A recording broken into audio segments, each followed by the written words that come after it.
Yo, what's going on? So I just got started on this pain loop that I was making for Ride Wave, and I figured that this would be the perfect opportunity for me to demonstrate to you guys how you can go about making your pain samples more unique. We all know that everybody's doing the same loops. So this is an example of what one of my samples sounds like. Fuck.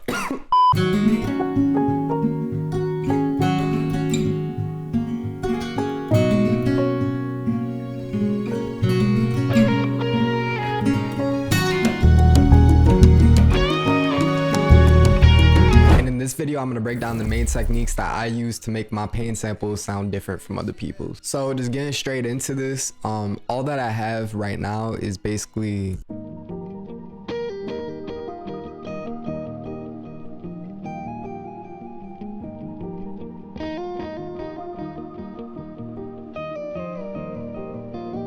super simple. So if we break this down layer by layer, I just have a piano right here, and this is a top line chord. So this is what the chords sound like. I originally played them actually in this key right here, which is A minor. There's all the white notes.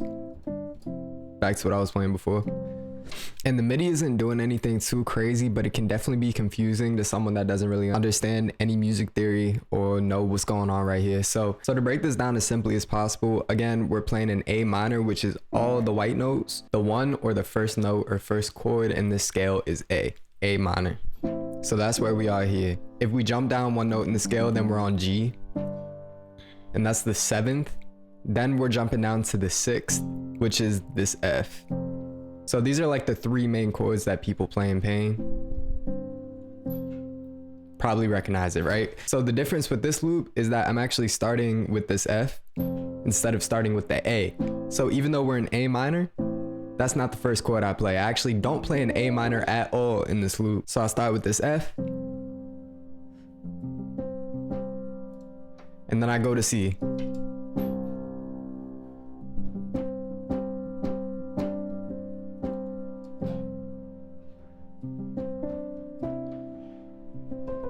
And then the second time, it goes back to the G. And then back to the F. So this is what it sounds like.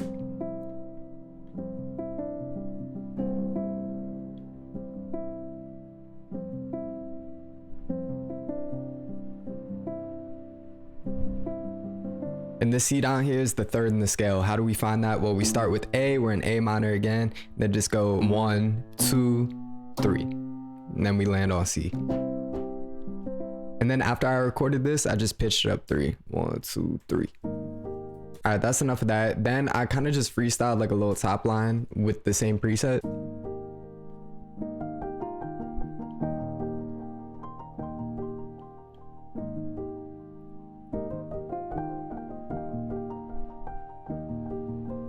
It's honestly nothing too crazy. I kind of just played random shit until something sounded all right. The only thing that's different about the top line is that I put a delay on it, and for the delay I use just Fruity Delay 2, and this is what the preset looks like. The next layer I added is a layer from my synth. I actually made this patch. This is what it sounds like by itself.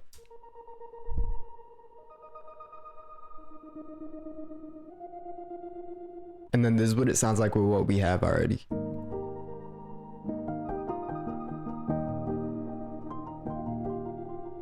Alright, well, I'm almost done with what I already have. The only other thing is just an electric guitar, and I'm just gonna play it with everything else because honestly it's super simple. Again, it just has a lot of delay on it, and that's one trick I really like to use, and this is something that kind of helps me when I don't really have any ideas. I'll throw a lot of delay on a sound, a guitar, a piano, whatever it is, and then I'll just play like super simple melodies, and that delay will kind of carry it on. It's kind of a cheat code to make shit kind of sound a little better if you don't really know what you're doing or if you're out of ideas. So this is what everything sounds like together.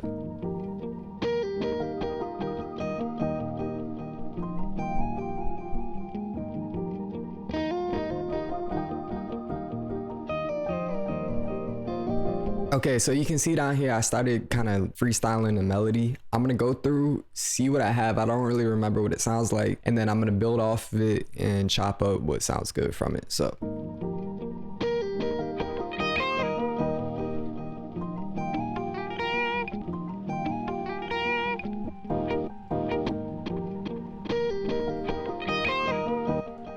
I'm gonna grab my my guitar now, lay something else down. A lot of people ask me how I find the correct scale to play in when I take my guitar out. I just go by ear. I happen to get lucky right now when I just put my hands on my guitar. I got it right away.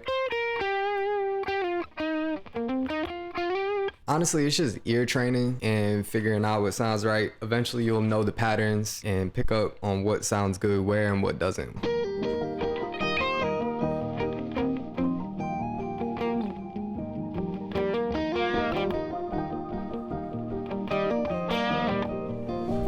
And you'll notice that anything I'm playing isn't even too crazy. Like, I'm not no crazy guitarist, bro. I just really play what sounds good to my ear.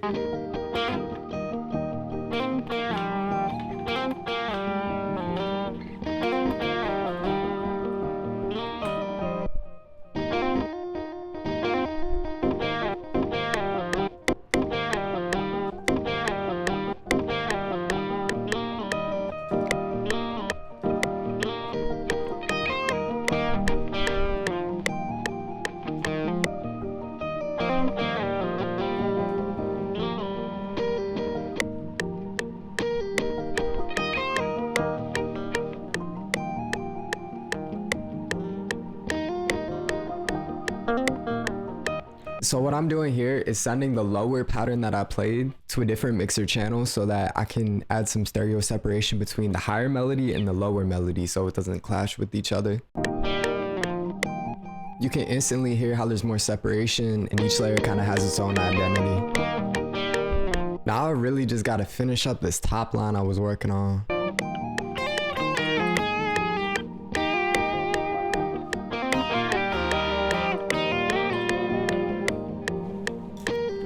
Kind of like that last part.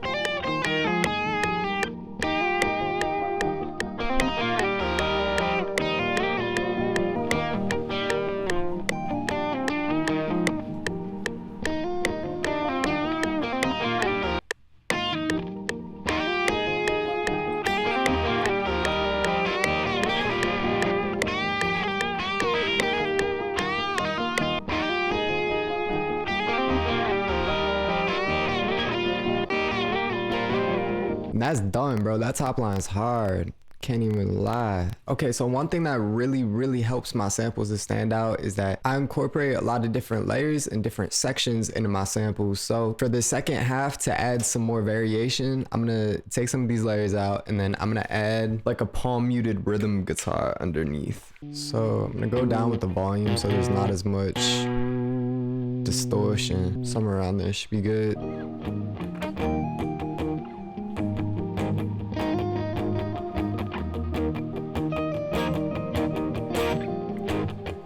All right, there we go. I found it. So now when I'm recording it though, I'm gonna make sure I go up here, click post track. So now anything that I record is gonna be recorded with the effects on it. So it's not gonna be routed to this mixer track after I record it. It's just gonna be its own standalone audio file with all the effects already applied.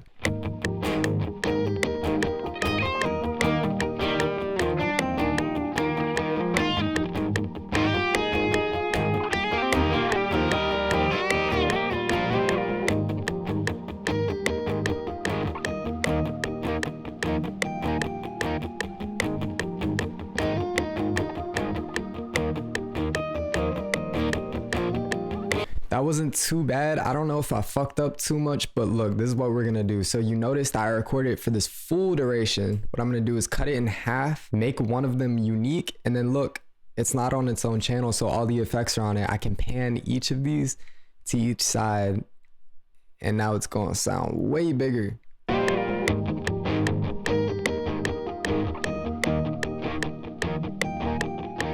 Okay, it's not perfect, but honestly, it's not even bothering me like too much. I'm just gonna go in and make some fine tweaks to it so it's not too terrible, you know what I'm saying? So like minor imperfections are cool, makes it feel more human, right? But we also gotta make sure that we're maintaining rhythm.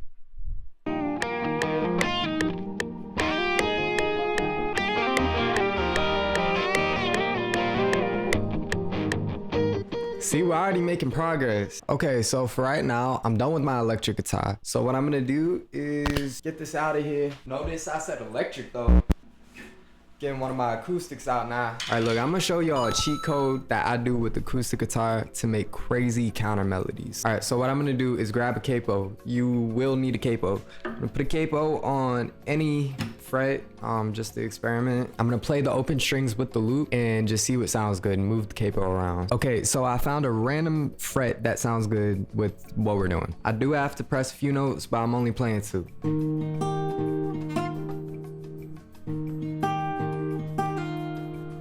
So simple and sounds good. So this is what we're gonna do. I'm gonna mute everything. Sounds crazy, I know. We're gonna mute everything, and then I'm only going to focus on the new acoustic guitar that I'm recording. Sounds crazy, I know. You're probably thinking, how is this gonna sound cohesive with anything? How are you gonna know if anything sounds good with each other? The focus on doing this is to ensure that any idea that you put down is going to be 100% a good idea, because the problem with having a bunch of sounds playing at once is that your mind can get cluttered. It's harder to pave clear, clean ideas out when there's a whole bunch of shit going on. Very, very rarely does this not work. This is a technique I use pretty often, and it's fucking fire, so you'll see. I'm gonna load on a quick guitar chain to make sure that everything sounds good and crisp. So first thing I'm adding is NS1 stereo. What this does is it gets rid of the background noise. So if I shut up, you could really hear what it's doing. So I'm gonna turn it up only a little bit. If you do it too much, it will ruin your tone. Before the NS1 stereo though, I'm going to add a fruity limiter that will basically mute anything that's playing below a certain threshold. So basically what's going on is fruity limiter is getting rid of anything below a certain level, and then NS1 is just getting rid of that little bit of noise that's still cutting through. Now after that, I'm gonna add a CLA 76 stereo compressor. I like using the acoustic guitar preset and then kind of messing with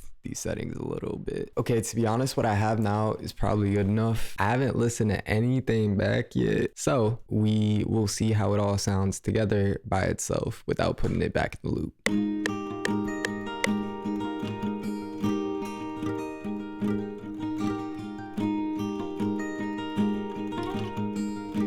Okay, hold up. This is hard as fuck. What the fuck? There are a few like minor timing changes that I need to make. Yo, this shit is crazy.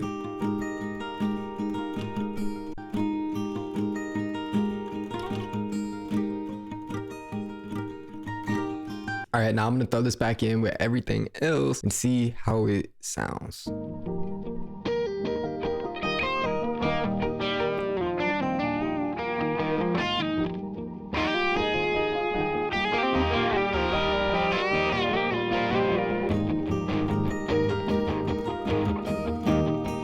I told you.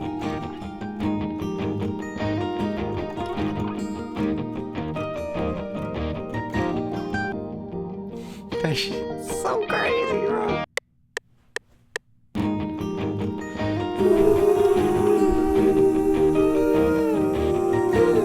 Okay, it almost sounds good, but my pitch is a little off, so we need to fix that.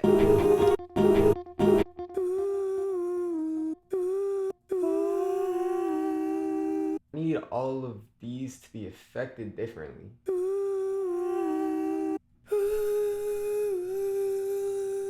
Okay, Loki, I wasn't gonna do this, but I'm gonna put a little bit of auto-tune, just a little bit, just a little bit. Hey, bro, I can't sing, so, you know. I bet you now that after I bounce all these, they're gonna sound so fucking fire together, bro. I'm telling you, watch.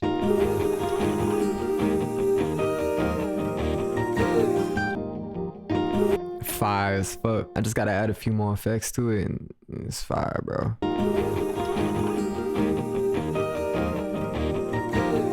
Alright, so what I'm gonna do real quick is export the distorted guitar that I had at the beginning, and then I'm gonna reverse this pattern, add an EQ to take out, you know, the harsh high frequencies and the muddy lows, and then I'm gonna add reverb to this and figure out a good pocket for it. Back to the delay trick, bro. This shit so fire, man.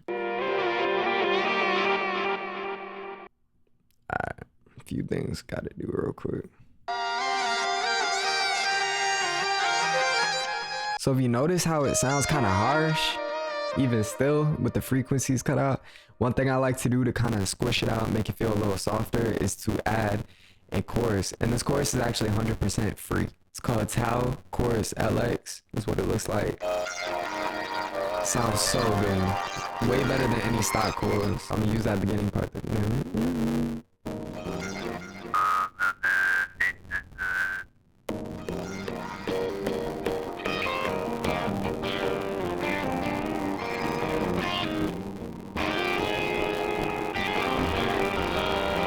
The mic cut off and we missed a trick. But it's alright, life goes on. We come back to Cam adding a ukulele to the melody. And with this, I'm not going to use any compression, not going to use any effects, no EQs, nothing. Just going to take out some of the background noise, but that's all. And with this, bro, I don't really do anything crazy for real. Like, I'll just kind of fuck around on it until something sounds kind of cool. So, it's more like ear candy, you know what I'm saying?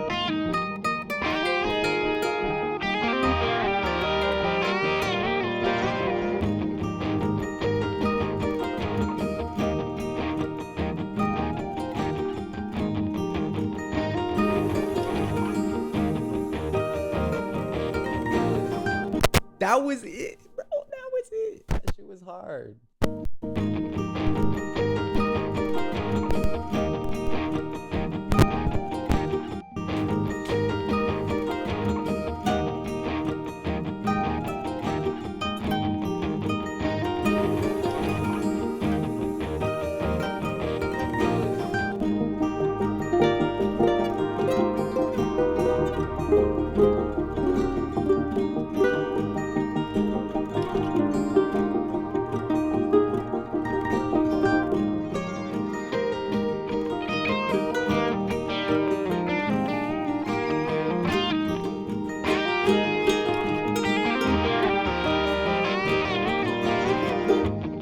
Alright, so there's one more technique that I'm going to integrate into the sample that I use all the time. And I'm going to be honest with you, this is the main thing that people react to. When people hear my samples and they hear this in my loops, they always go crazy. Everybody's always trying to cook them. So let me show you. So all it is using my effects pedals. I have some more experimental effects pedals so I can get some more unique sounding ideas out of it. But if you don't have any effects pedals, you could try some free alternatives like Fracture by Glitch Machine. Lotus by Cymatics is really fire, or you could get a free pedal kit that has all the sounds in it like Analog Crate. I'll leave the link at the top of the description where you can get it. But anyway,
alright, I have a pretty good idea now. It's not completely finished. But if I play the very beginning of this, you can hear how completely unique it sounds from the first second that you play it.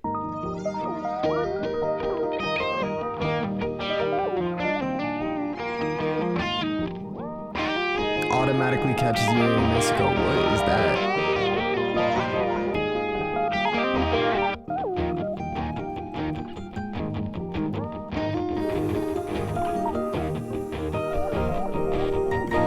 The vocals still sound slightly off to me, so what I'm gonna do is go to 12, and then before the reverb I'm gonna add this plugin called Chroma. Now what this is basically like an auto tune but for instruments, or you know, when there's a lot of shit going on. So if you got guitar chords that sound slightly off, or if you have vocals that sound slightly off, this will fix it. And what it does is through the frequency range, and you'll be able to see it in a second, it will emphasize the harmonics that are in the scale that you're in. So that's what it does. It EQs it. So basically, instead of taking a single signal and then repitching it to the closest accurate pitch, it will use an EQ to emphasize the notes that are actually on key. You know what I'm saying? So instead of changing the pitch, it's just emphasizing those harmonics. So if I solo the vocals real quick, you'll be able to hear it. This is what it's like with Chroma off. Not bad, just slightly off. So add Chroma, this is what it sounds like now. a little bit more on pitch.